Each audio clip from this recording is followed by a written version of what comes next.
بسم اللہ الرحمن الرحیم رب اشرح لی صدری ویسر لی امری واحلل عقدۃ من لسانی یفقہوا قولی رضیت باللہ ربا وبالاسلام دینا وبمحمد صلی اللہ علیہ وسلم نبیا ورسولا۔ اللہ اکبر اللہ اکبر اللہ اکبر۔ لبیک لبیک لبیک یا رسول اللہ صلی اللہ علیہ وسلم۔ الحمدللہ رب العالمین والصلاة والسلام علی خاتم النبیین سید الرسل وخاتم المعصومین وعلى آلہ واصحابہ اجمعین، اما بعد فاعوذ باللہ من الشیطان الرجیم۔ بسم اللہ الرحمن الرحیم۔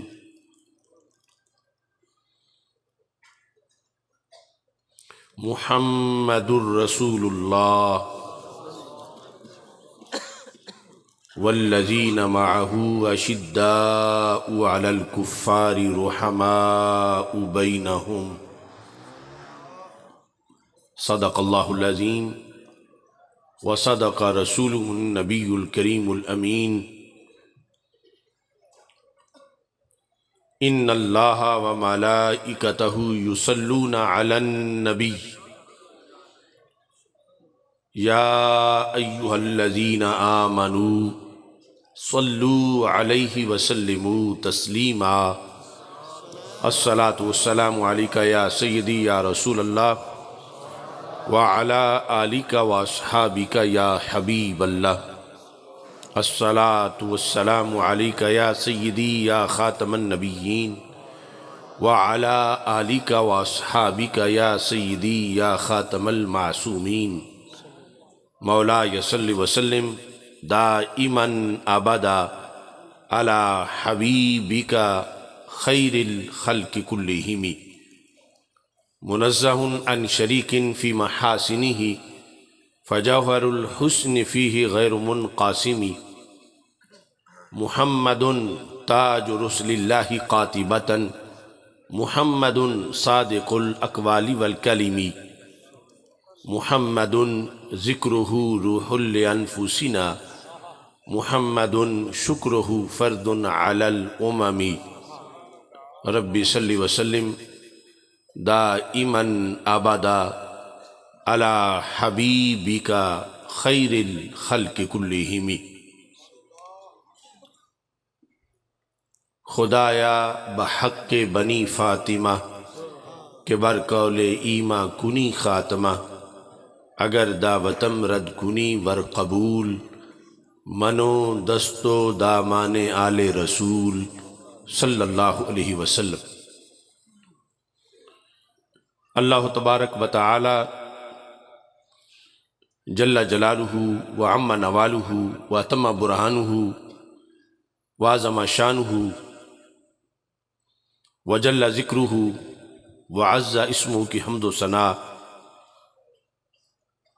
اور حضور سرور کائنات مفخر موجودات زینت بزم کائنات دستگیر جہاں غم گسار زماں سید سروراں حامی بے کساں قائد المرسلین خاتم النبیین والمعصومین احمد مجتبی جناب محمد مصطفیٰ صلی اللہ علیہ وآلہ واصحابہ وبارک وسلم کے دربار گوہر بار میں ہدیہ درود و سلام عرض کرنے کے بعد السلام علیکم ورحمۃ اللہ وبرکاتہ۔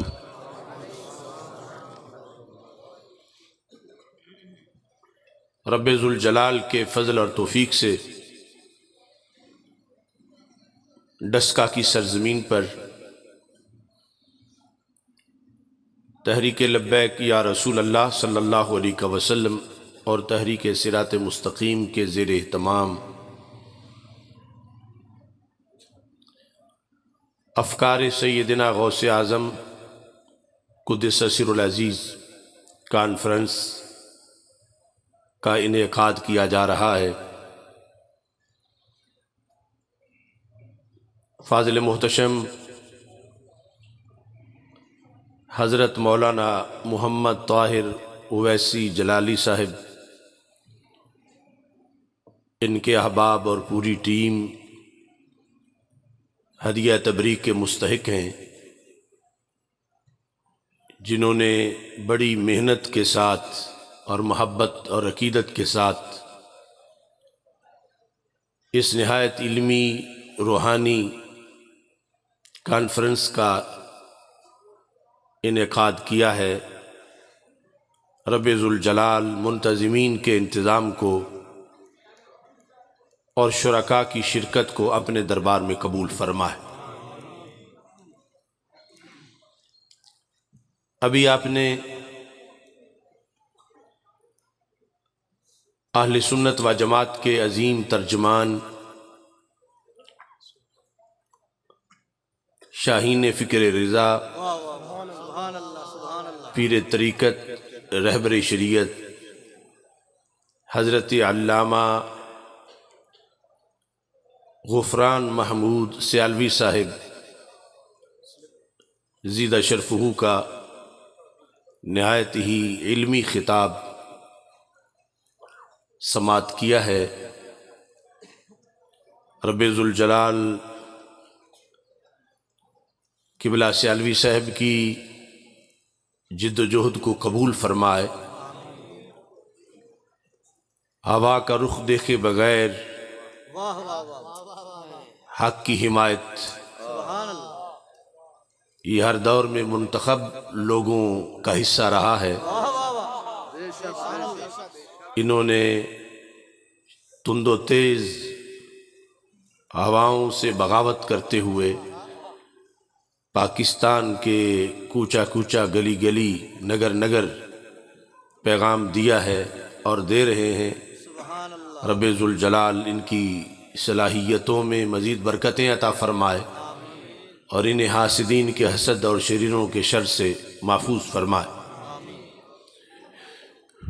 آج کی اس کانفرنس میں حضرت پیر سید سجاد حسین شاہ صاحب زیدہ شرفہ برونق افروز ہیں،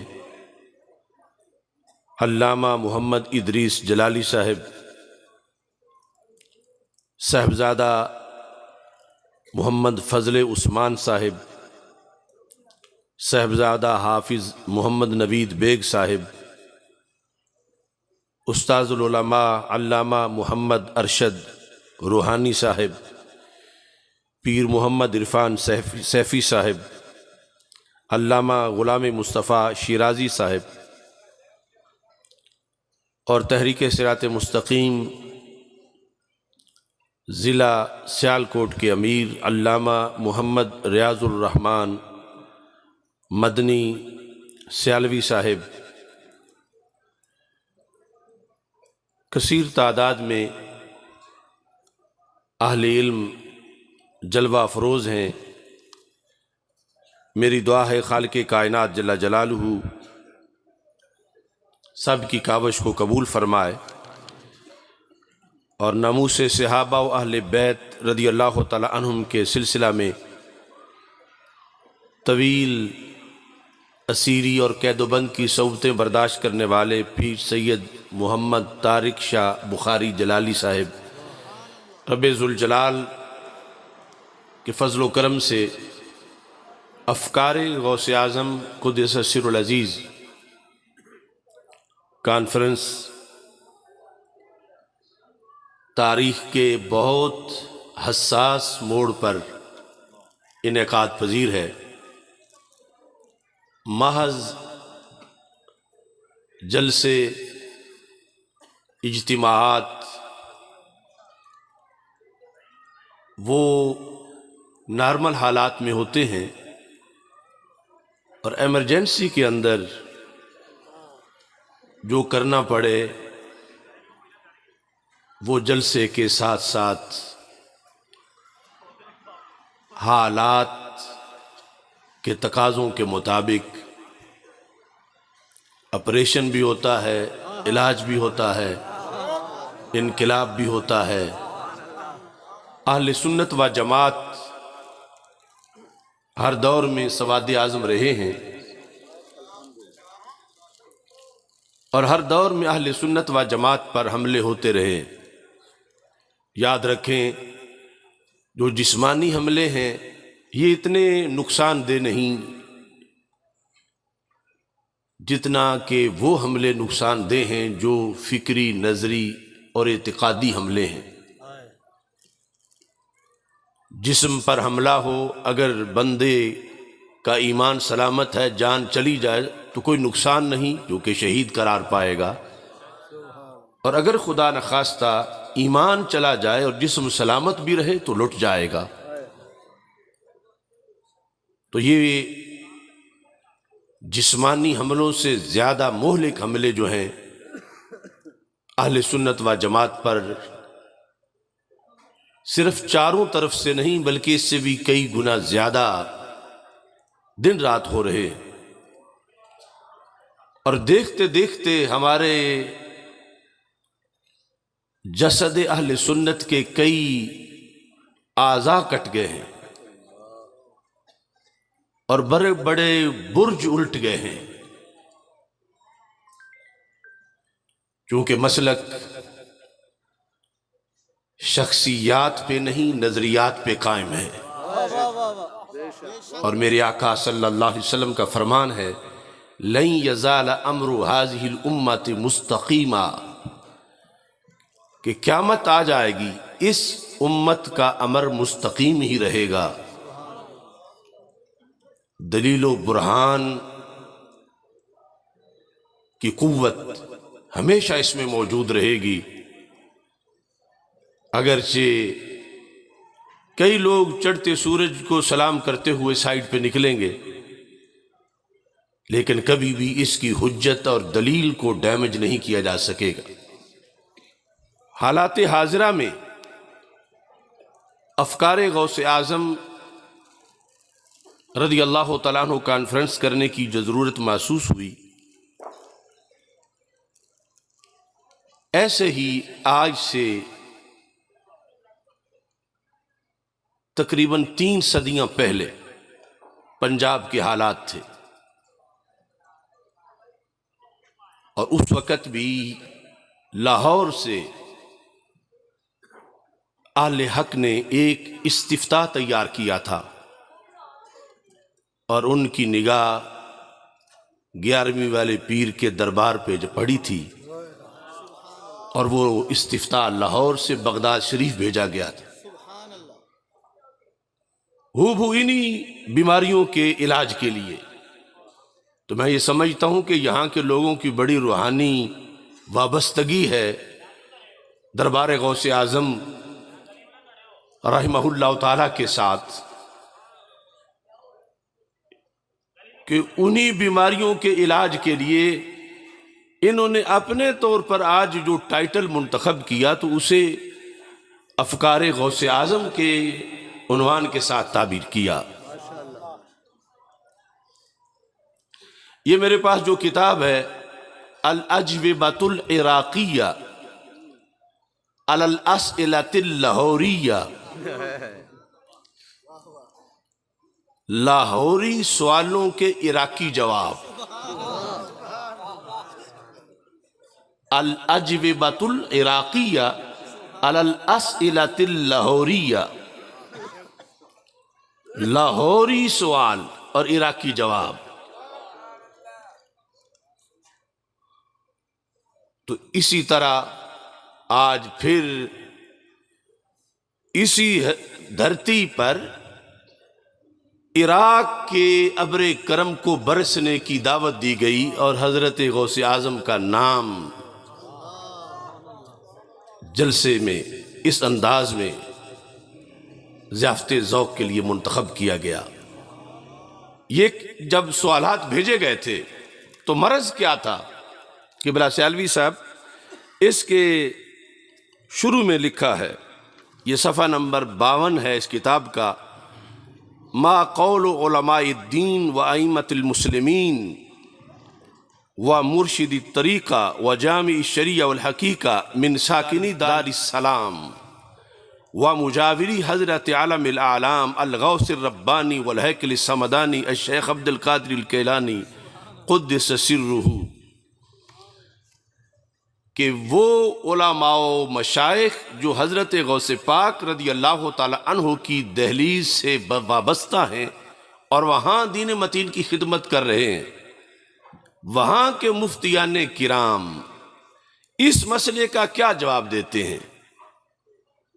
آج سے 3 صدیوں پہلے جو سجادہ نشین تھے ان کے نام یہاں کے سوالات بھیجے گئے، اور عربی کے اندر سوال یہ تھا، فی جماعت ظہروا فی بلادنا یقصد بلاد لاہور، کہ ہمارے علاقوں میں، یہ پنجاب میں، لاہور میں کچھ لوگ ظاہر ہو گئے ہیں، یزعمون انہم من اہل السنہ، گمان ان کا یہ ہے کہ وہ سنی ہیں، وَيَسُبُّونَ الصحابہ رضی اللہ تعالیٰ عنہم، مگر ان کی بدقسمتی یہ ہے کہ معاذ اللہ صحابہ کرام رضی اللہ تعالیٰ عنہم کے خلاف بک بک کرتے ہیں، خصوصاً من خاض لجة الفتنہ کا معاویہ بن ابی سفیان رضی اللہ تعالیٰ عنہما ومن وافقہ فی ذالک الشأن، خصوصاً ان صحابہ کے بارے میں جو جنگ صفین میں حضرت امیر معاویہ رضی اللہ تعالی عنہ کے ساتھ کھڑے تھے، ان کے خلاف ہمارے علاقے میں کچھ لوگ سنی کہلا کر اپنے آپ کو پھر بھی زبان درازی کرتے ہیں، تو یہاں کے علماء مشائخ نے یہ ضروری سمجھا کہ بغداد شریف سے فتویٰ منگوایا جائے تاکہ لوگوں کی اصلاح ہو۔ تو جس وقت خط وہاں پہنچا تو پھر وہاں اجلاس منعقد کیا گیا، اور علامہ آلوسی بغدادی رحمت اللہ علیہ جنہوں نے تفسیر روح المعانی لکھی ہے، وہ اس وقت مفتی اعظم عراق تھے، تو پھر ان کا انتخاب کیا گیا کہ وہ ان سوالوں کا جواب دیں۔ تو یہ ان کی کتاب ہے الاجوبۃ العراقیہ علی الاسئلۃ اللاہوریہ، لاہوری سوالوں کے عراقی جواب۔ اس کتاب کے اندر جو انہوں نے جوابات ارشاد فرمائے، ابھی میں تمہید کے بعد اختصار سے اس کا بھی تذکرہ کروں گا، لیکن یہ جو ایک روحانی مناسبت ہے کہ مشکل میں جب 3 صدیاں پہلے جس دھرتی کو یاد کیا جا رہا تھا، آج 3 صدیوں کے بعد جب وہی حالات بنے ہیں تو پھر 11ویں والے پیر کو یاد کیا جا رہا ہے۔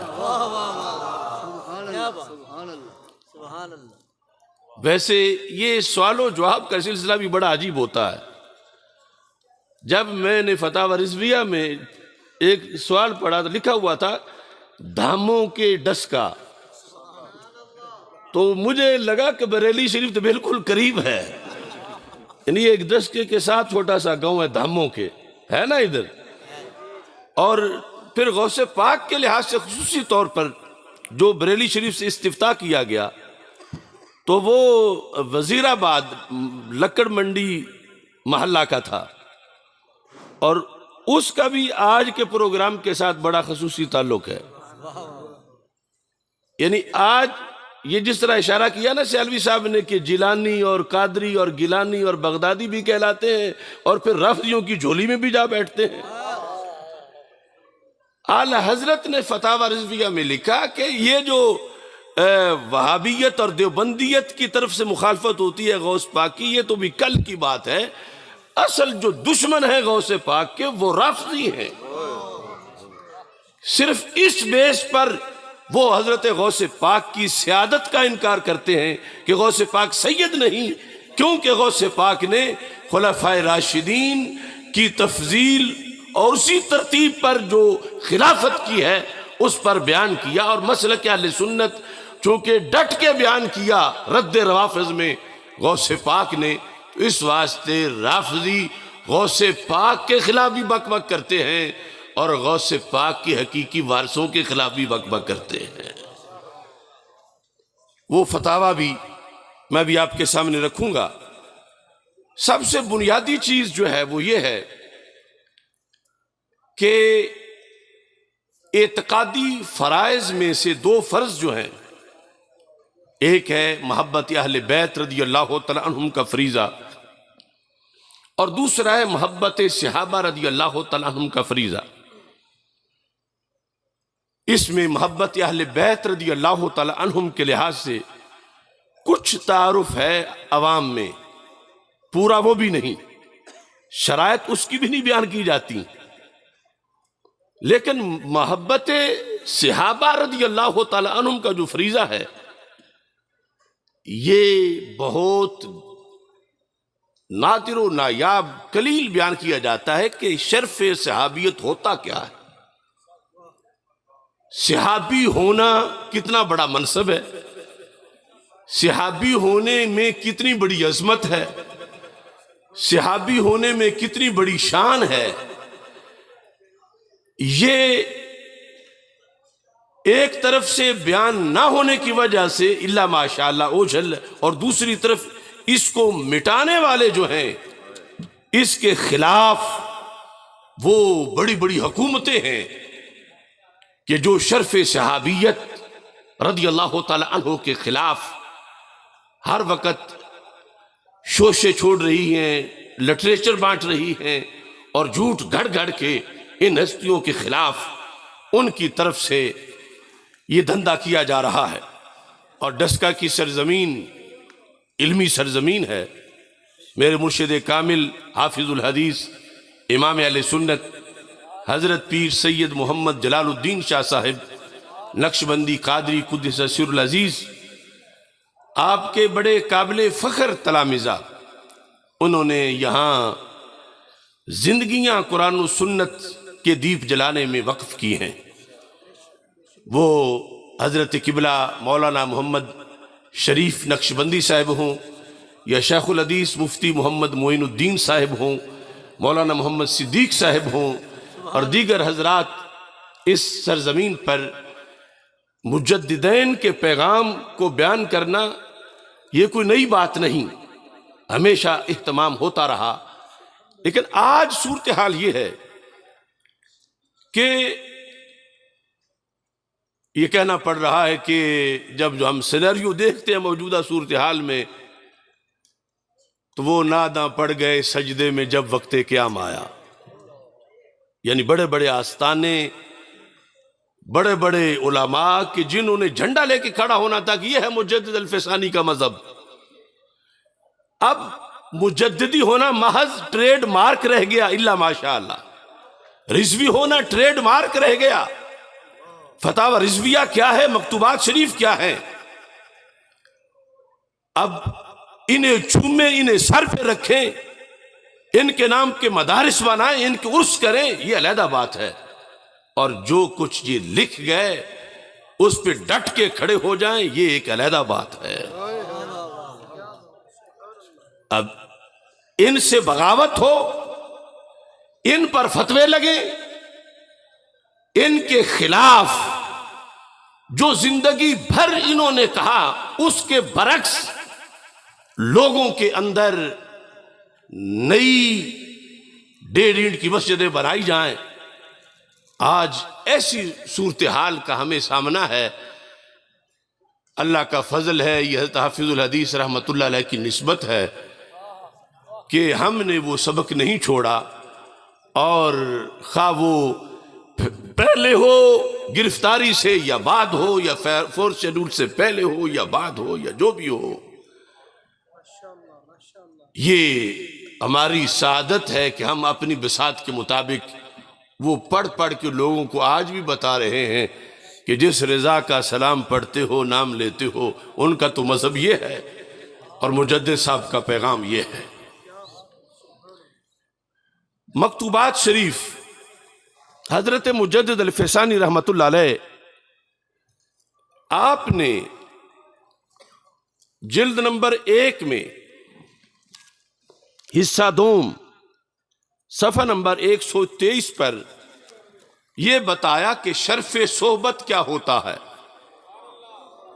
کیا بتایا؟ شرف صحابی ہونا۔ جب کوئی اس وصف سے متصف ہوتا ہے تو اس کی شان کتنی بلند ہو جاتی ہے اور اس کا درجہ کتنا اونچا ہوتا ہے۔ حصہ دوم کے اندر مجدد الفسانی رحمت اللہ علیہ نے اس حقیقت کو ذکر کیا۔ یہی آج کا بنیادی سبق ہے کہ اگر ہمیں معلوم ہو تو پھر یہ جتنے فتنے معاشرے میں اٹھ رہے ہیں سارے خود دم توڑ جائیں گے۔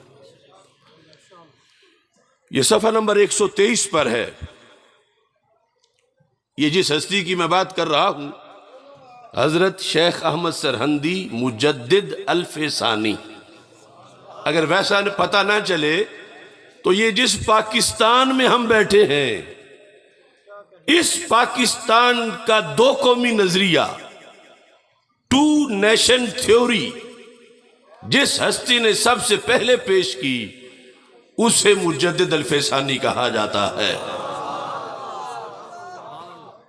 ہاں، وہی جن کے بارے میں اقبال نے کہا تھا، حاضر ہوا میں شیخ مجدد کی لحد پر، وہ خاک جو زیر فلک ہے مطلع انوار، اس خاک کے ذروں سے ہے شرمندہ ستارے، جس خاک میں پوشیدہ ہے وہ صاحب اسرار۔ مجدد الفسانی رحمت اللہ علیہ آپ فرماتے ہیں، لا تعدل بالصحبہ شیئا، اے مخاطب کسی منصب کو، کسی فضیلت کو، کسی شرف کو، کسی خوبی کو صحابیت کے ہم پلہ مت جاننا۔ مسلمانوں کے اندر بڑے بڑے عہدے ہیں کہ یہ ولی ہے، یہ غوث ہے، یہ قطب ہے، ابدال ہیں، اوتاد ہیں، حاجی ہیں، نمازی ہیں، غازی ہیں، محدث ہیں، مفسر ہیں، فقیہ ہیں۔ مجدد صاحب کہتے ہیں، لا تعدل بالصحبہ شیئا، نکرہ تحت النفی ہے، اور پھر ساتھ یہ بھی کہہ دیا، کائنم ما کانا، کوئی شے ہو اسے کبھی بھی صحابیت کے ہم پلہ مت سمجھو۔ جنہیں صحابیت ملی، اور ملی کیسے، وہ بھی فرما دیا رسول پاک صلی اللہ علیہ وسلم نے، جو مستدرک للحاکم میں ہے، فرما ان اللہ اختارنی واختار لی اصحابا، فرما رب نے ازل میں چنتے وقت اپنی محبوبیت کے لیے مجھے چنا، اور فرما میرے رب نے ہی میرے صحابہ کو میرے لیے چنا۔ یعنی کوئی ایک صحابی بھی نہیں ہے کہ جو رب کا پسندیدہ نہ ہو اور صحابی بن جائے۔ تو میرے آقا صلی اللہ علیہ وسلم کا شرف صحبت جن کو ملا، کائنم ما کانا۔ اب اہل سنت حدود کے قائل ہیں، افراط و تفریط سے مبرہ عقیدے کو اہل سنت کہا جاتا ہے۔ تو یہاں پھر قید لگائی مجدد صاحب نے کہ خوبیوں میں، منصب میں، اوصاف میں تو نبوت بھی ہے۔ تو مجدد صاحب فرماتے ہیں، الا تری ان اصحاب رسول اللہ صلی اللہ علیہ وسلم فضلوا بالصحبۃ علی من اداہم سوى الانبیاء علیہم السلام۔ سول انبیاء علیہ السلام کی قید لگا کر آپ نے یہ بتا دیا کہ نبوت کے نیچے ہر منصب سے بلند منصب صحابی رسول علیہ السلام ہونا ہے. یہ شرف صحابیت نہ نبوت کے ہم پلہ ہے نہ نبوت کے اوپر ہے. نبوت سے نیچے شرف صحابیت ہے. اس امت میں یا پہلی امتوں میں کوئی اور ایسا شرف نہیں ہے کہ جو شرف صحابیت کی برابری کرنے والا ہو. لہذا وہ مقدس نفوس جنہیں اللہ نے رسول اکرم نور مجسم شفیع معظم صلی اللہ علیہ وسلم کی صحابیت کے لیے چنا ہے، ان کو وہ وصف ملا ہے کہ ان کی ایک لمحے کی جو کمائی ہے اوروں کی صدیوں کی کمائی بھی اس کا مقابلہ نہیں کر سکتی. اور اس میں اصل تعظیم ہے ذات رسول علیہ السلام کی کہ کن کے پاس بیٹھنے سے انہیں یہ شرف ملا. ایمان انہیں بھی ملا، ایمان ہمیں بھی ملا، مگر فرق کتنا ہے. صحابہ کرام رضی اللہ تعالی عنہم حالت ایمان میں جتنے تیز ہو گئے اور جس قدر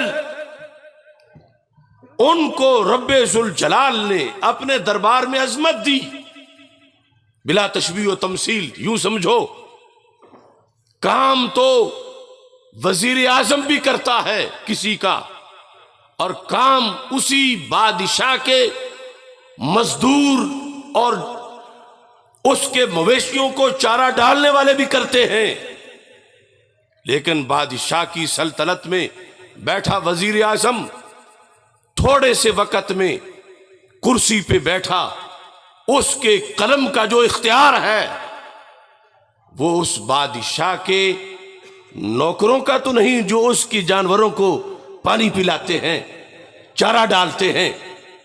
اگرچہ کتنا زیادہ ٹائم دیتے ہیں تو دربار محمد عربی صلی اللہ علیہ وسلم میں شرف صحبت پانے والے وہ ایک لمحہ سو جائیں، بعد والے زندگی بھر کی نیکیاں لے کے آ جائیں. ان کے ایک لمحہ سونے کو رب نے اونچا مقام عطا فرمایا ہے.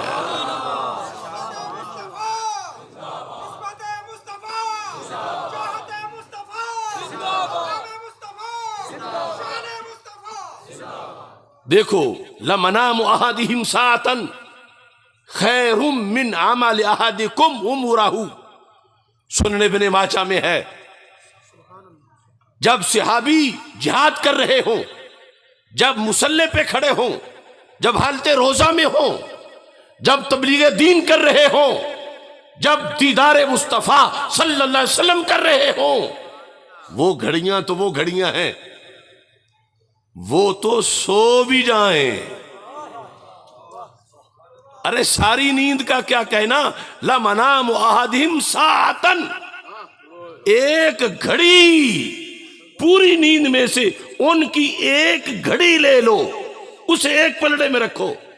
اور دوسری طرف فرمایا خیر من عمل احدکم عمرہ، تم میں جو غوث ہو، جو گنج بخش ہو، جو گنج شکر ہو، جو ویسے کرنی ہو رضی اللہ تعالیٰ عنہم، وہ اپنی پوری زندگی کی نیکیاں اٹھا کے لے آئیں.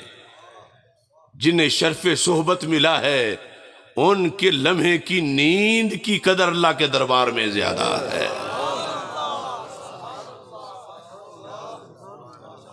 کیوں؟ مجدد الفسانی فرماتے ہیں وجہ یہ ہے ببرکات الصحبات، ببرکات الصحبات، ہر نبی کی صحبت بڑا مقام رکھتی ہے، مگر نبیوں کے امام کی صحبت ہر پیغمبر کی صحبت سے بڑا مقام رکھتی ہے۔ مجدد صاحب فرماتے ہیں اس بنیاد پر لما ان ایمان ہؤلاء الکبراء سار بالصحبت شہودیا، فرما ان بزرگوں کا جو ایمان ہے صحابہ کا، وہ ایمان شہودی ہے۔ صحابہ کا ایمان شہودی ہے، شین کے ساتھ، صحابہ کا ایمان شہودی ہے۔ ایمان ہمارا بھی ہے، اور جب تک وہ ابواب سارے پورے نہ ہوں ہم مومن نہیں ہو سکتے۔ وہ ایمان مجمل مفصل، جو کچھ انہوں نے مانا وہ ہم نے بھی مانا، مومن وہ بھی ہے، مومن ہم بھی ہیں، مگر ان کا ایمان شہودی ہے اور ہمارا ایمان شہودی نہیں ہے۔ شہودی کیسے ہوا؟ مجدد صاحب نے اس کی وجوہات بیان کی۔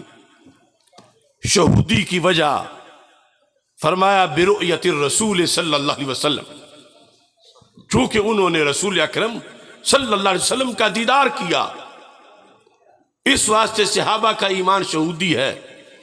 دوسرے نمبر پر وحضور الملک، چونکہ انہوں نے حضرت جبریل علیہ السلام کی وہاں حاضری دیکھی، مشاہدہ کی۔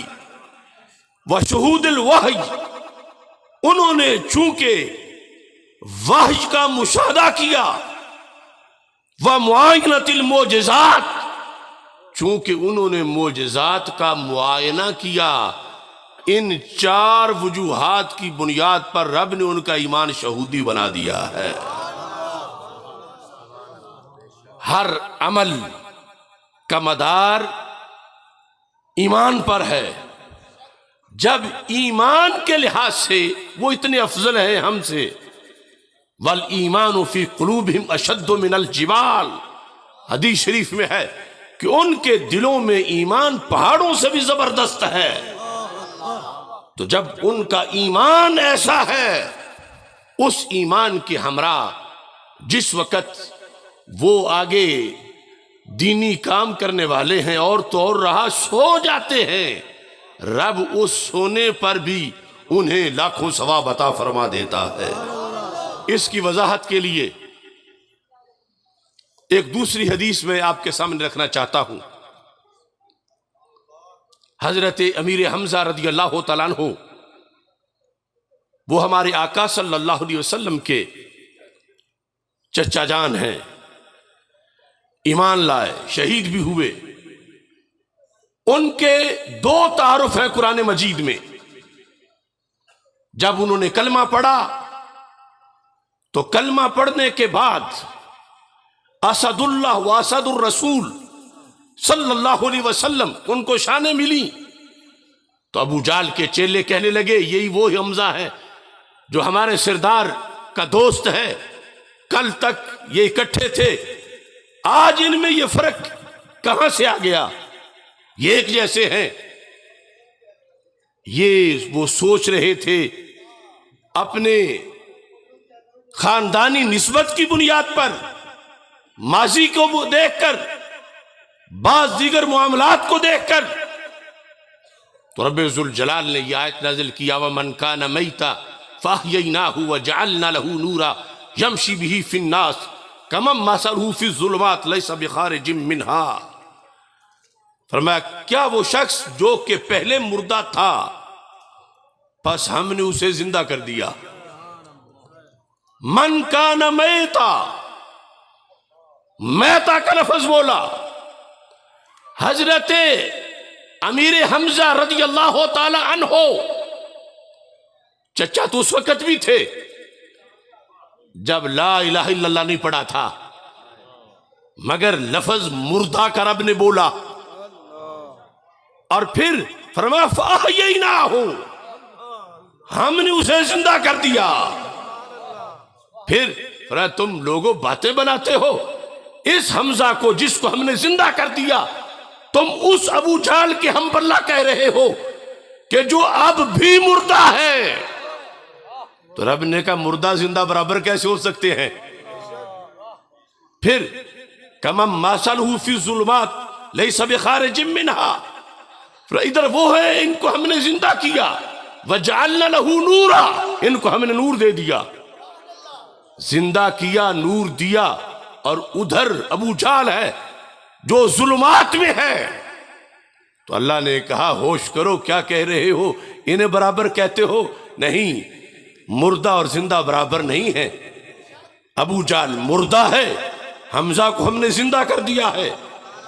ابو جہل اندھیرے میں ہے، حمزہ کو ہم نے نور دے دیا ہے. حضرت امیر حمزہ رضی اللہ تعالیٰ عنہ زندہ جس سے ہوئے وہ کیا چیز تھی؟ وہ یہی کلمہ ہے جو تم نے بھی پڑھا ہے، میں نے بھی پڑھا ہے. یہ کلمہ، رنگ کوئی ہو، نسل کوئی ہو، برادری کوئی ہو، ماضی کیسا ہی کیوں نہ ہو، جب کلمہ اور پھر شرف صحبت والا کلمہ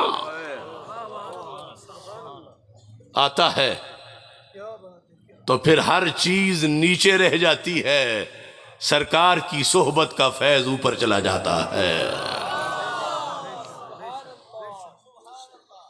اب اس صحبت کے فیض کو سمجھنے سے پہلے مطلقاً اس کلمے کے نور کو ایک بار ذہن میں رکھو، تاکہ کئی فتنوں کا جواب آ جائے. معاشرے میں کئی گورے رنگ والے، کئی اونچے قد والے، جن کے دل میں نور ایمان نہیں، وہ خواہ یہودی ہو، نصرانی ہو، ہندو ہو، سکھ ہو، قادیانی ہو، جو بلا ہو، اور دوسری طرف ایک مسلمان ہے. ان میں پتہ کتنا فرق ہے؟ ابھی غوث کتب ہونا یا شرف صحبت ہونا وہ تو دور کی بات ہے، صرف کلمے سے کتنا فرق آتا ہے. صحیح مسلم کی حدیث ہے، میرے آقا صلی اللہ علیہ وسلم ام مبشر انصاریہ کے باغ میں تشریف لے گئے. فرمایا من غارس ھذا، یہ باغ کس نے لگایا؟ مسلم ہم کافر؟ مسلمان نے لگایا یا کافر نے؟ وقت تھوڑا ہے. ویسے یہاں کوئی مریض دل والا تو کہے گا کہ نبی جانتے تھے تو پوچھا کیوں تھا؟ تو غلام حافظ الحدیث کہے گا اس پوچھنے میں بھی ایک عقیدہ ہے، اس پوچھنے میں بھی ایک مسئلہ حل ہو رہا ہے. کل انہوں نے پوچھا تھا تو آج ہم کہہ رہے ہیں کیا کہ بد عقیدہ کے پیچھے نماز جائز نہیں، بد عقیدہ کے پیچھے جو ہے وہ جمعہ جائز نہیں، یہ بد عقیدہ ہے، وہ بد عقیدہ ہے. لوگ کہتے ہیں یہ باتیں کرنے کی کیا ضرورت ہے؟ میں کہتا ہوں ہم نے جن کا کلمہ پڑھا ہے وہ کھیت کی بات کرتے ہوئے عقیدہ پوچھتے ہیں، ہم نماز کی بات کے لیے کیوں نہیں پوچھیں گے؟ یعنی وہاں کوئی حج کی حاضری تو نہیں لگ رہی تھی، وہاں کوئی زکوٰۃ کی رجسٹر تو نہیں لگ رہا تھا، بات تھی کاشتکاری کی. اور کاشتکاری اگر عقیدے سے ہو تو وہ کاشتکاری نہیں، جنت کی تیاری بن جاتی ہے.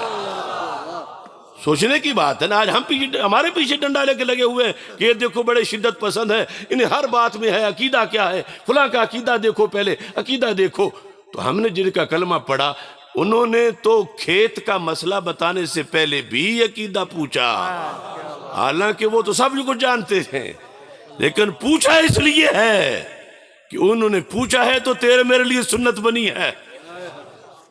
کھیت کے بارے میں من غرس ھذا مسلم ام کافر، یہ کاشت کرتے وقت جس نے کاشت کیا اس وقت وہ مسلمان تھا یا کافر تھا؟ تو ام مبشر انصاریہ نے کہا وہ مسلمان تھا.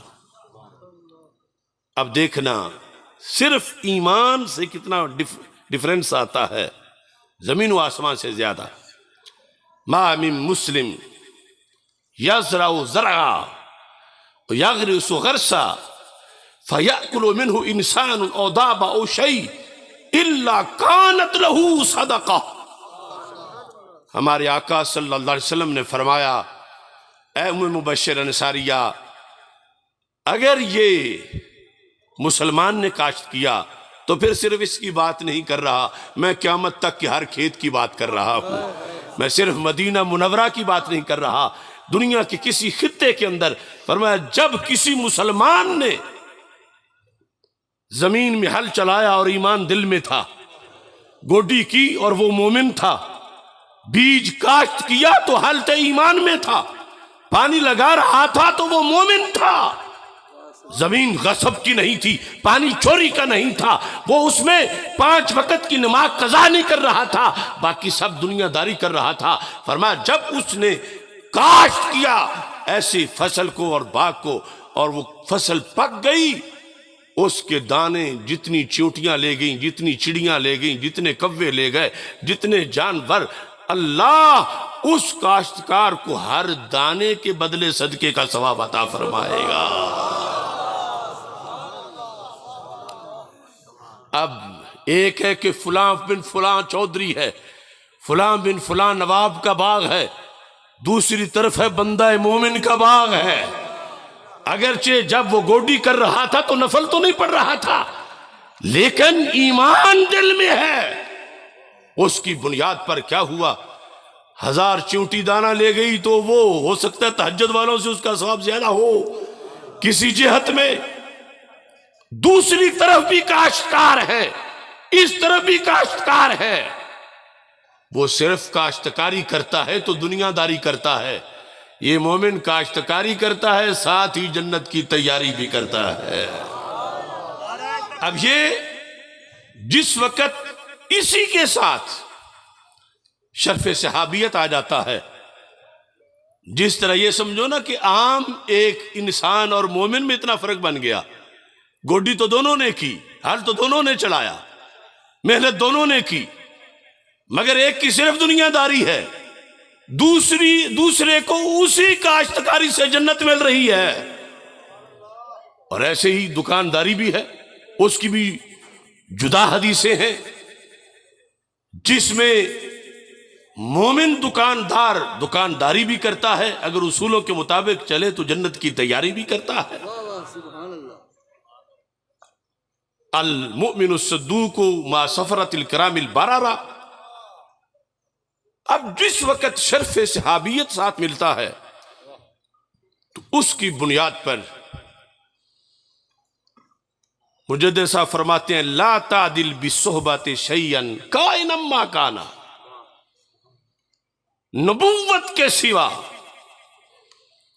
کوئی شرف ایسا نہیں کائنات میں جو شرف صحابیت کی ہم پلہ ہو، یعنی کسی شرف کی بنیاد پر انسان کے اعمال پر اتنا ثواب مرتب نہیں ہوتا جتنا شرف صحابیت کی بنیاد پہ ثواب مرتب ہوتا ہے، اور کسی شرف کی بنیاد پر انسان کو اللہ کا وہ قرب نہیں ملتا کہ جو قرب اسے شرف صحابیت کی بنیاد پہ عطا کر دیا جاتا ہے۔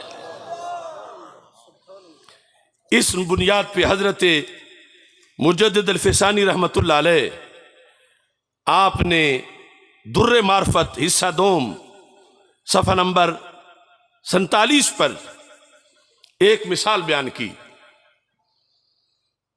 کہ جسے رسول پاک صلی اللہ علیہ وسلم نے قبول کر لیا، اگرچہ وہ بڑا ہی ناپسندیدہ تھا، لیکن اس وقت تک تھا جب سرکار نے قبول نہیں کیا تھا۔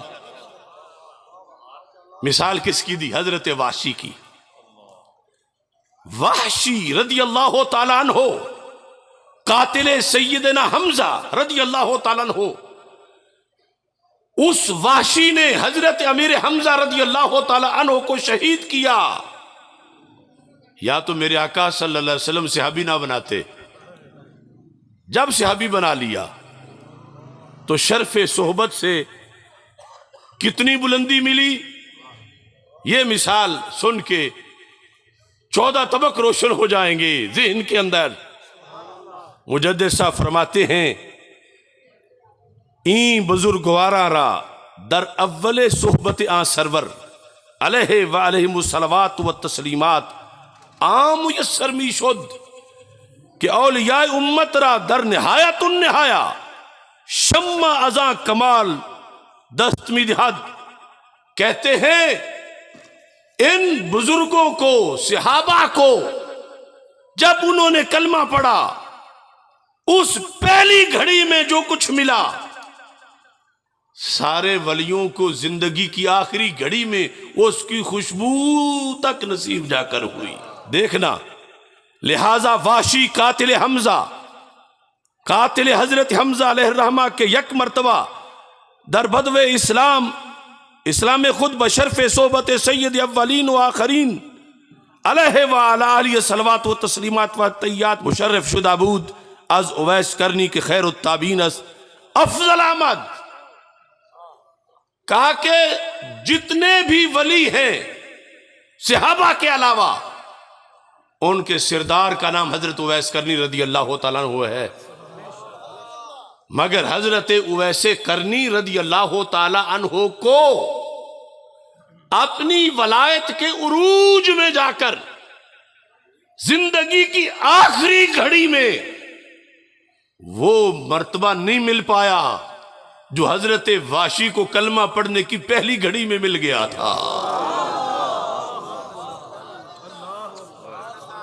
یہ ہے شان صحابہ، یہ ہے شرف صحابیت.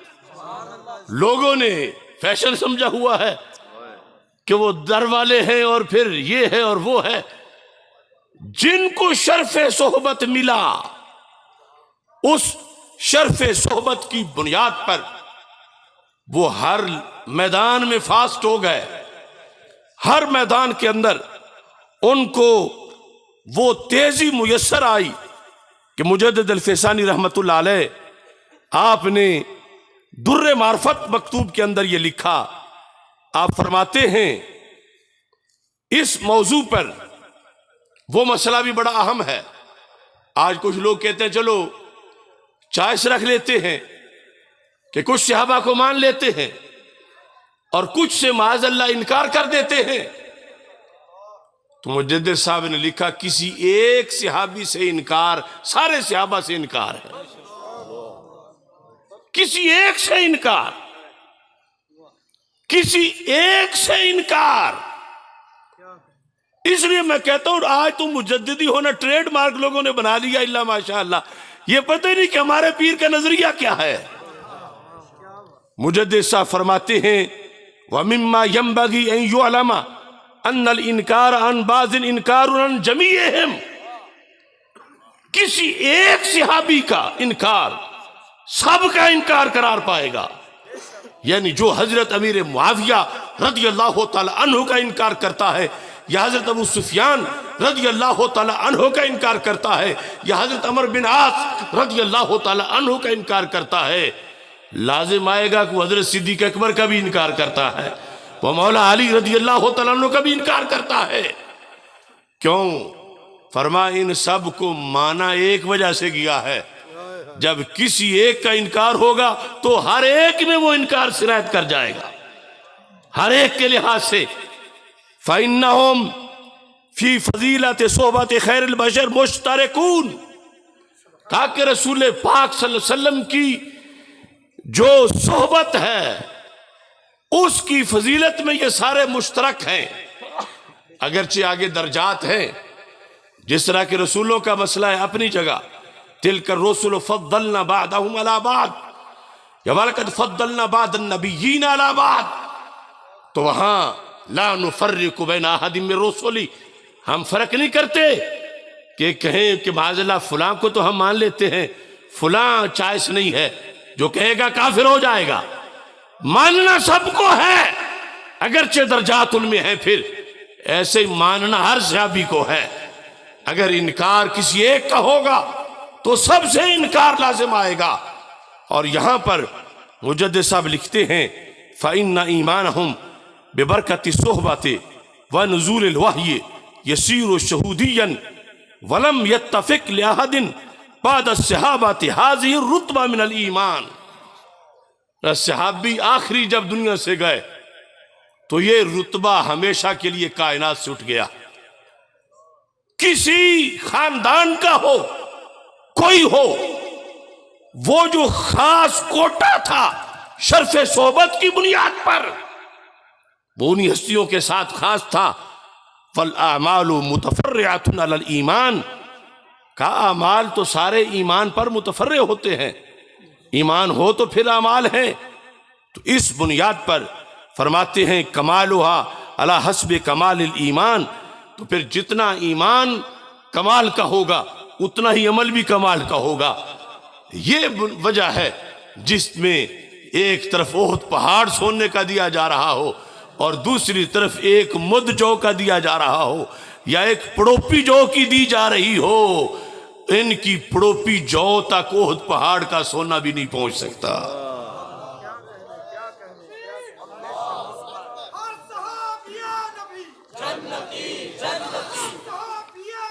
آج ہمارے عہد میں جو آ کے باسیں چھڑیں مجدد الفسانی رحمت اللہ علیہ نے اس شرف صحبت کی بحث میں لفظ خطا کا سارا معاملہ اس وقت کلیئر کیا.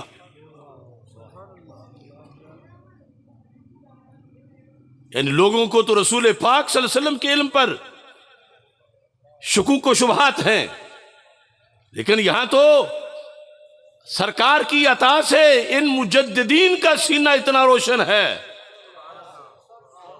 تیری نظر خارزار شب میں گلاب تحریر کر چکی تھی، اجاڑ نیندوں کے خواب میں انقلاب تحریر کر چکی تھی. میرے ذہن کے فلک پر جو سوال چمکے تو میں نے دیکھا تیرے زمانے کی خاک ان کے جواب تحریر کر چکی تھی. خلاصہ ہے حدیث کا، شرف صحبت جب سینے میں ہو، اب اس سینے کے اندر جو پارسائی کی فصل کاشت کی جائے گی، بعد والوں کی کروڑوں فصلیں اس ایک پودے کا مقابلہ نہیں کر پائیں گی. شرف صحبت سے وہ ذرے آفتاب بنے اور کانٹے یوں گلاب بنے کہ ان کی نیند بعد والوں کی زندگی بھر کی نیکیوں پر فوقیت رکھتی ہے. ان کا ایک مٹھی بھر جو یا ربع سا جو وہ بعد والوں کی احد پہاڑ کے سونے پر فضیلت رکھتی ہے. تو مجدد صاحب نے فرمایا ان کی خطا بعد والوں کے ثواب پر بھی فضیلت رکھتی ہے. لفظ خطا مراد اجتہادی ہے، مگر لکھا نہیں مجدد صاحب نے اجتہادی. آج جس پہ وویلا تھا تو سبب تو سب جہالت ہے. اگر پڑھا ہوتا اپنے آباء و اجداد کو تو پھر کتنے فتنوں کا جواب خود بخود آ جاتا. لفظ سنو، حضرت مجدد الفسانی رحمت اللہ علیہ آپ نے اس سلسلہ میں یہ بات واضح طور پر لکھی. آپ فرماتے ہیں لا تعدل بالصحبات شیئا کائنا ما کانا، اور ساتھ ہی فرماتے ہیں فضلوا بالصحبت علی من عداہم سوى الانبیاء علیہم السلام وَإِن كَانَ اُوَيْسًا كَرْنِيًّا أَوْ عُمَرَ مَرْوَانِيًّا مَا بُلُوغِهِمَا نِهَایَةَ الدَّرَجَاتِ وَوُصُولِهِمَا غَایَةَ الْکَمَالَاتِ سِوَى الصُّحْبَاتِ. کہتے ہیں اگرچہ ہوں ویسے کرنی، اگرچہ عمر بن عبدالعزیز رضی اللہ تعالیٰ عنہما ان دونوں بڑے ولیوں کا نام لے کر کہا یہ دونوں اس شرف کو نہیں پا سکے جو درجے میں آخری صحابی کو ملا تھا. ادنا تو ان میں ہے ہی کوئی نہیں. جو درجے میں آخری صحابی تھا، ان دونوں کو جنہیں اوروں سے اکمل سمجھا جا رہا ہے، یہاں جا کے لفظ بولتے ہیں، ذرا دل کے کان کھول کے سننا. فلا جرما مانا کہ یقیناً سارا خطا و معاویہ تھا سارا خطاؤ معاویہ رضی اللہ تعالیٰ عنہ خیرم من ثوابہما، خیرم من ثوابہما، تیرا میرا ثواب نہیں، عمر بن عبدالعزیز کا ثواب، تیرا میرا ثواب نہیں، حضرت اویس کرنی کا ثواب۔ مجدد علی فسانی کہتے ہیں اویس کرنی کے ثواب میں، درستگی میں، اور حضرت عمر بن عبدالعزیز کی درستگی میں وہ مرتبہ نہیں جو امیر معاویہ کی خطا میں مرتبہ ہے۔ یہ ہیں ہمارے اسلاف۔ پھر سنو، فلا چرما سارا خطا معاویہ رضی اللہ تعالی عنہ خیرم من ثوابہما، خیرن خیرن، میں اس قوم کا فرد ہوں جس کے مجدد نے خطائے معاویہ کو عیب نہیں کہا، گستاخی نہیں کہا، خیر کہا ہے۔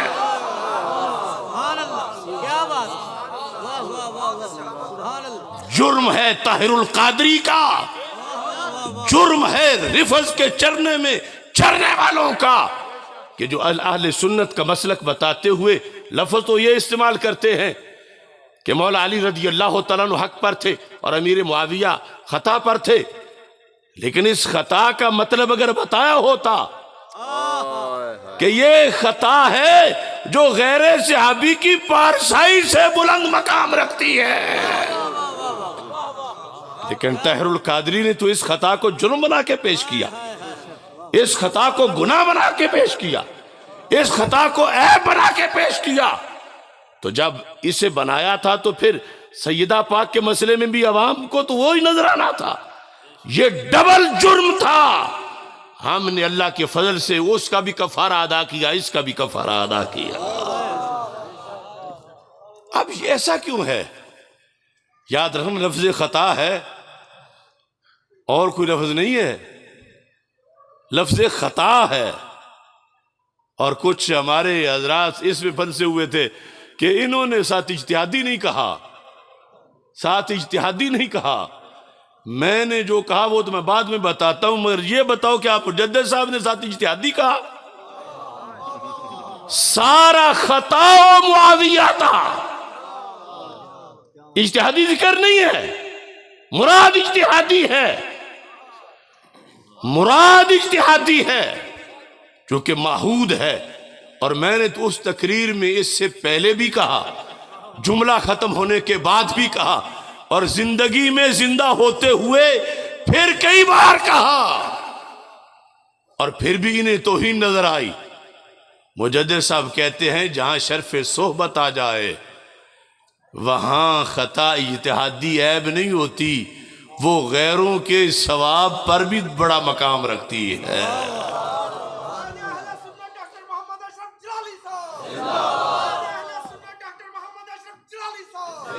اب دیکھو نا، امام اعظم ابو حنیفہ، ان کی ہے فقہ اکبر، فقہ اکبر عقائد کو کہتے ہیں، یہ دوسری فقہ اصغر ہے۔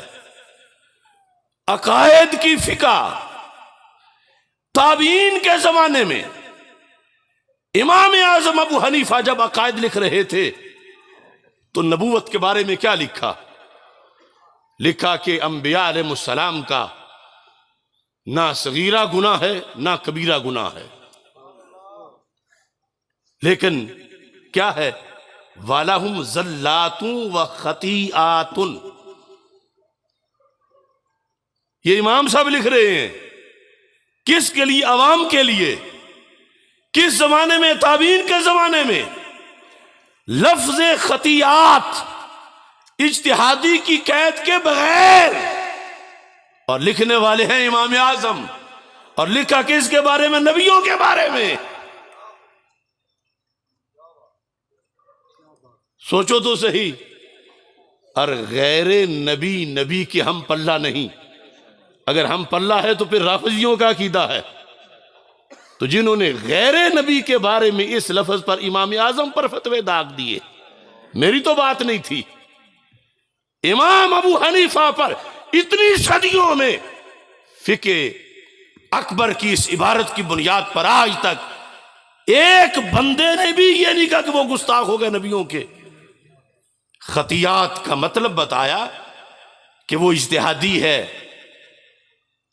شروحات میں اور بھی بتایا گیا، لیکن اس پر ان کی تکفیر نہیں کی گئی اور نہ ہی انہیں گستاخ کہا گیا، بلکہ اس کو اہل سنت کا عقیدہ کہا گیا۔ وقت مختصر ہے، ارے ہمارے پاس تو ادب کی دلیل کو امام احمد رضا بریلوی کہا جاتا ہے۔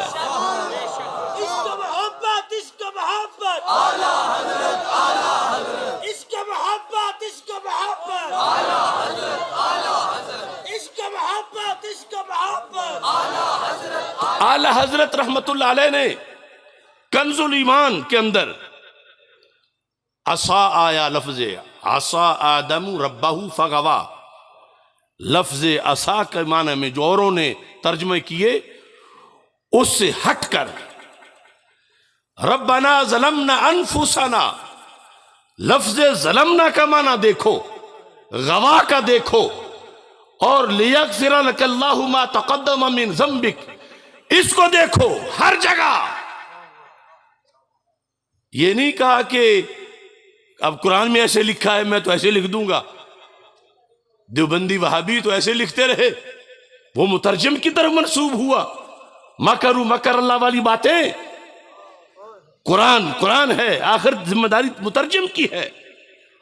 تو جس امام احمد رضا نے رحمہ اللہ تعالی نے ہر جگہ لفظ قرآن کو جب اردو میں بیان کیا تو سارے ادب کے تقاضے پیش نظر رکھے تو لفظ خطا پر آ کے کیا بھول گئے؟ اللہ کے عظیم پیغمبر حضرت ابراہیم علیہ السلام، ان کا مقام جب قرآن میں آیا اور لفظ خطا آیا، والذی اطمع ان یغفر لی خطیئتی یوم الدین، وہ اللہ وہ ہے کہ مجھے طمع ہے۔ حضرت ابراہیم علیہ السلام کہتے ہیں کہ وہ قیامت کے دن بخش دے گا کیا؟ خطیئتی۔ تو امام احمد رضا بریلوی کو کیا یہاں لفظ لکھنا نہیں آتا تھا؟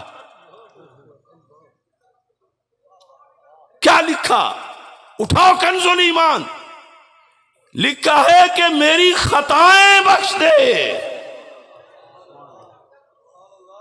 تو آج آ کی بات اشرف آصف جلالی کی تو نہیں، یہ اس سے نکلے گا تیر تو ادھر جائے گا، کنز الایمان کی طرف، پھر صحیح بخاری کی طرف۔ فَيَذْكُرُ خَطِيئَتَهُ، انبیاء قیامت کے دن، اس دن کا بھی یہ سوال ہے کہ جب نبیوں سے کہا جائے گا فَيَذْكُرُ خَطِيئَتَهُ، آدم علیہ السلام، حضرت نوح علیہ السلام، حضرت موسیٰ علیہ السلام، حضرت ابراہیم علیہ السلام، یہ بار بار فَيَذْكُرُ خَطِيئَتَهُ اذْهَبُوا إِلَىٰ غَيْرِي۔ تو لہذا یہ تو پیپر ہے قیامت کے دن کا بھی۔ اگر آج روافظ جنہیں نہ قرآن کی حیا ہے نہ حدیث کی، وہ تو اپنے اماموں کے لحاظ سے اپنے عقیدے کو ہائی لائٹ کرنے کے لیے وہ کہتے جب ہم اماموں کے لیے نہیں مانے تو نبیوں کے لیے کیسے مانے، جب ہم اماموں کے لیے نہیں مانے تو اماموں کی امی کے لیے ہم کیسے مانے، ام الائمہ کے لیے۔ انہیں قرآن کی مجبوری نہیں، انہیں حدیث کی مجبوری نہیں، مگر تجھے اور مجھے قرآن کی مجبوری ہے۔ ہمیں حدیث حکم دیتی ہے اور اس کے پیش نظر، اور پھر تیرا میرا معاملہ اور ہے۔ اگر حضرت امیر معاویہ رضی اللہ تعالی عنہ کی خطا اجتہادی شان پا گئی غیر صحابی کے ثواب پر، سواد کے ساتھ ثواب درست، ان کی خطا میں وہ درجہ ہے جو ان کے ثواب میں نہیں۔ کیوں درجہ ہے؟ مجدد صاحب فرماتے ہیں اس لیے درجہ ہے بے برکت صحبت،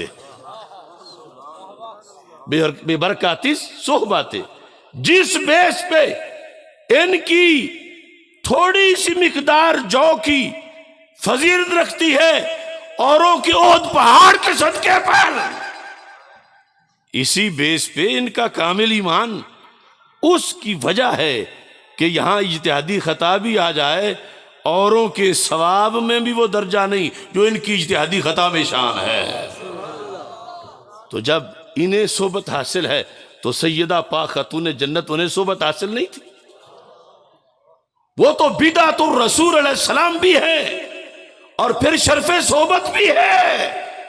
تو مجدد الفیسانی فرما رہے ہیں یہ بات تو تھی شان کی، اور ہم نے بھی شان کا لفظ بول کے ہی بیان کی تھی کہ ان کی شان یہ ہے کہ جن کی جگر کا ٹکڑا تھی ان کی حدیث سنتے ہی سر تسلیم خم کر لیا. لیکن سارا طوفان بدتمیزی ان لوگوں نے مچایا اور اٹھایا کہ جن کے رفظ کے ساتھ رابطے تھے اور اس بنیاد پر اپنا مسلک چھوڑ چکے تھے. اور دیکھا پھر کہاں کہاں جا گرے اور کیا صورتحال بنی. ساری زندگی جس مسلک سے عزتیں پائیں اور ساری زندگی جس مسلک سے کھایا، جب اس کو بچانے کا وقت آیا تو پھر اب شاید آپ مجھ سے بہتر جانتے ہوں، سنی مسلم افق پہ کچھ آتی بیداری بھی دیکھ، ساتھ ہی کچھ رہبروں کی ذلت و خواری بھی دیکھ. کچھ مراکز میں اگر ہے کار امت کی جھلک، خانقاہوں میں کہیں کچھ پیر درباری بھی دیکھ. ہے خوشی مجھ کو طریقت کی بڑی ہے روشنی، اے مگر کچھ خانقاہوں کی ستمگاری بھی دیکھ. آستانوں نے کیا ہے تجھ کو خاصا فیض یاب، آستانوں پہ کہیں اب فکری بیماری بھی دیکھ. کچھ کو دعویٰ ہے کہ وہ ہیں، کچھ کو دعویٰ ہے کہ وہ ہیں ذل پیران حرم، اے مگر فکر سلف سے ان کی بیزاری بھی دیکھ. بولتے تھے جو مجدد الفیسانی کی زبان، کبھی بولتے تھے جو مجدد الفیسانی کی زبان، اب کلینی کمپنی سے دوستی یاری بھی دیکھ. بولتے تھے جو مجدد الفیسانی کی زبان، اب کلینی کمپنی سے دوستی یاری بھی دیکھ. جن پہ لازم تھا کریں وہ اہل سنت کا دفاع، آج ان کے ہاتھ سے مسلک کی نجکاری بھی دیکھ. جن پہ لازم تھا کریں وہ اہل سنت کا دفاع، آج ان کے ہاتھ سے مسلک کی نجکاری بھی دیکھ. تھی کبھی جن سے عداوت از پہ رفض و خروج، کہ فلاں خارجی ہے میرا دشمن ہے، فلاں رافضی ہے میرا دشمن ہے. تھی کبھی جن سے عداوت از پہ رفض و خروج، اب انہی فتنہ گروں سے ان کی دلداری بھی دیکھ. نام لے لے کر رضا کا داد جو پاتے رہے، نام لے لے کر رضا کا داد جو پاتے رہے، آج فکر شاہ رضا سے ان کی عیاری بھی دیکھ. سنی ورکر اٹھ ذرا مسلک کی خدمت کے لیے، ان کی سازش کو بھی تک اور اپنی تیاری بھی دیکھ. تو اتنا بڑا جھٹکا لگا ہے اہل سنت و جماعت کو. اور میں تو پھر یعنی دوسروں کو تو دور کا لگا ہو، میں نے تو جس بستی میں پرورش پائی، جو زمانے میں ہمیشہ حق کی پہچان رہی، آج جب وہاں ایسا سلسلہ ہوا، اور یہ بھی حضرت حافظ الحدیث کا فیض ہے کہ مجھ جیسا کمزور بھی اس ظلم پہ چپ نہ رہا، بلکہ ان کے مقابلے میں ڈٹ کے کھڑا ہو گیا. اور میں نے جیل میں سے لکھ کر یہ بھیجا، جو کبھی احرار بھکی میں کھڑا تھا سر بکف، جو کبھی احرار بھکی میں کھڑا تھا سر بکف، آج اس کے ہاتھ پاؤں میں پڑی زنجیر دیکھ، جذبہ اظہار حق جس کو ملا میراث میں، آج اس کی لڑکھڑاتی بے ربط تقریر دیکھ۔ چار یاری مارکے میں جو بنا شمشیر زن، آج اس کی زنگ میں ٹوٹی پڑی شمشیر دیکھ۔ مرکز اہل سنن میں جس نے پائی پرورش، آج اس کی غیظ میں عبرت بھری تصویر دیکھ۔ جس کو بخشا تھا خدا نے ایک دلیرانہ عروج، آج اس کے واسطے قدرت کی ایک تعزیر دیکھ۔ دستگیری کے لیے ہوتے تھے پیران حرم، آج خود کار مذلت میں گرے کچھ پیر دیکھ۔ یہ رونا ہے اور یہ جر و تعدیر کا سلسلہ شروع سے آ رہا ہے۔ بڑے بڑے پارساؤں نے امت کو بچانے کے لیے یہ بتایا کہ فلاں کذاب ہے، فلاں وضاح ہے، اس لیے ہمیں بھی آج تحفظ الحدیث کی لگائی ہوئی ڈیوٹی پر یہ کہنا پڑا اور بولنا پڑا، اور ہمیں وہ ہزار گالی دیں اور ہمیں ناسبی کہیں، ہمیں جو کہیں، لیکن ہم بھی ان کو ماضی صرف یاد کرائیں گے۔ کبھی تم بھی ہوتے تھے ناسبی، تجھے یاد ہو کہ نہ یاد ہو۔ شیعہ ذاکر کہتے ہیں عرفان شاہ اب مولائی بنا ہے، پہلے تو ناسبی ہوتا تھا، تو پتہ چلا حافظ الحدیث کے مذہب پہ ہوتے ہوئے تو ناسبی تھا۔ تو ہمیں ایسے ناسبیت کی گالی جو کم ظرف دے لے۔ ہماری سنیت پہ دستخط مجدد الفیسانی کے ہیں، امام محمد رضا بریلوی کے ہیں۔ کبھی تم بھی ہوتے تھے ناسبی، تجھے یاد ہو کہ نہ یاد ہو، یہی تجھ کو کہتے تھے رافضی، تجھے یاد ہو کہ نہ یاد ہو۔ تیرے کیا وہ عہد و پیمان تھے جو رضا کی خاطر بیان تھے، وہ تیری بڑکیں تھی عارضی، تجھے یاد ہو کہ نہ یاد ہو۔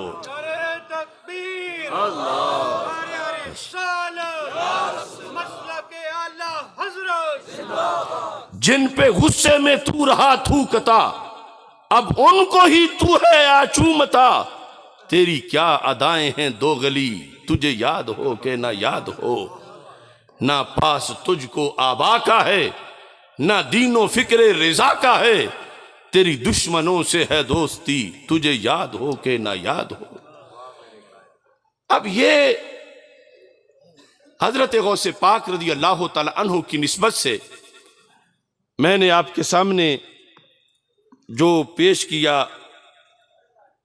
فتاوی رضویہ شریف، اس کے اندر یہ صفحہ نمبر 437 ہے، جلد نمبر 26 ہے، از وزیر آباد محلہ لکڑ منڈی ضلع گوجرانوالا۔ کیا فرماتے ہیں علماء دین اس مسئلہ میں کہ شیعہ لوگ کہتے ہیں کہ حضرت سید شیخ عبد القادر جیلانی رحمۃ اللہ علیہ سید نہیں اور نہ حسن مصنع کی اولاد میں سے ہیں، یہ ہیں اصل گستاخ غوث پاک کے۔ دوسری ٹولی تو بعد میں آئی۔ الجواب، اعلی حضرت جواب دیتے ہیں، حضور سیدنا غوث اعظم رضی اللہ تعالیٰ عنہ یقیناً قطعاً اجل سادات کرام سے ہیں۔